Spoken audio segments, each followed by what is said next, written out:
Alright, come back to you as I get on. Next step. Okay, so the idea is, I don't know if you can see this on camera, but if you look along the ceiling, for example, you'll see there's quite a lot of imperfections on it. You may or may not be able to see on camera, I'm hoping you can. And the idea is to sand them all out. There's quite an obvious one there, I think. Yeah. But then we've also got other things such as this. You see there, we've got a little hole in the ceiling. There we've got a patch in the ceiling. Next to it there's another little hole, wherever, somewhere about there. And down that end there, there's a couple of holes down there. Now the little holes are there because we had a bit of a rodent infestation at one point. Before we moved in, we didn't know. And once I did the conversion, I could hear them all running around and whatnot. So those are the holes that's where I put the inspection camera in to sort of check the track once I heard where they were. And I put a patch, made a hole there, big enough for my hand to go in. Put bait up there, baited them, rat traps, and then just closed it off temporarily. So now we've got rid of all of that and we've got a clean house as far as rodents are concerned. So that also just needs a patching up. Piece getting put in there, and yeah, just generally needs a good tidy up. So we're going to get that sorted, and I'll show you as we progress. Later, ciao.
So this is very taxing on the arms because you have to have them above your head, and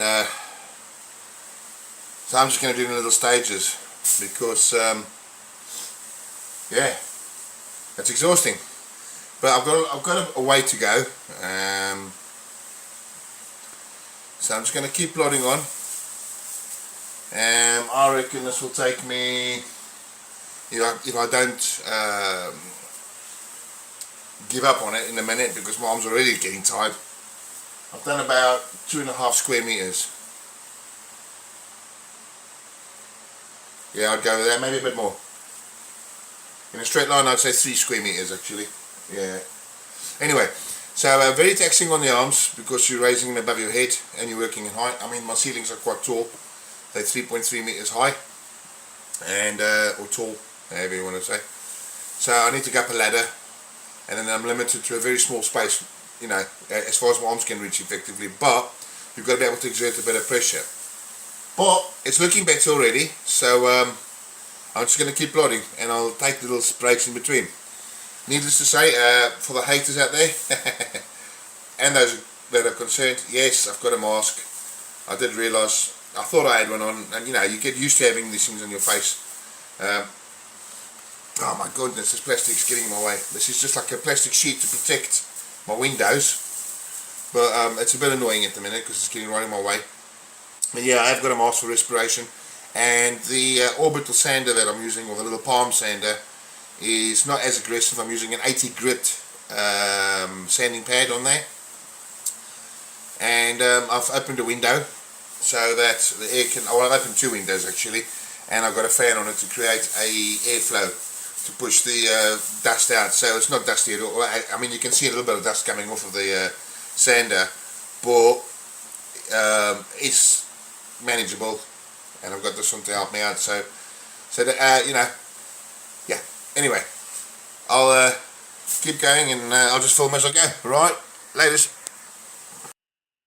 Yeah, just in relation to the last vid when I was making, or the last segment, you'll see there the window's wide open, and if you look now, you will see there's a lot of airflow because that plastic is moving in multiple directions constantly. And I've got more than one window open. There's a window there, oops, and there's another window there which is open. Plus, to help with the airflow, I've put a fan on here which is running just to push it in one direction, and hopefully it will blow out there and go. So I would think that between the fan, the open windows, and a windy day outside, just so you know, yeah, we should be good for ventilation. Okay, ciao. Hi all, here we are doing the ceiling some more, and as you can see, I've done quite a bit, moving from there, across there, across there. All the white patches are high spots, all the pink patches are low spots, right? So they all need to be straightened out a little bit. However, I've taken off the rose cornice, I suppose you want to call it that. That's going to get sanded, and the light's going to get changed. I'm thinking I'm going to take this light out of the equation completely and center it, because it's not exactly center. If I went to this side of the room, for example, and I go stand right behind it, you'll notice that the gap from there to there is different from the gap from there to there. So that used to be center, but then I built this cupboard, right, so that needs to get moved over a touch. But I'm not going to actually change, I'm not going to use the same again. I'm thinking of putting just one spotlight in there, 150 lumens or something like that, 150 watt rather, I don't know, undecided. But this is where we are, and I've got all that still to go across, quite a bit, and that's what I'm doing today. Again, you can see probably over here, I don't know if you can see that. Yeah, you can see, for example, just over there, imperfections. Over there, all these imperfections. They all need sanding out. So there's a long way to go. Kills your arms. But I'm cracking on a bit, so let's see how this develops. Laters, bye.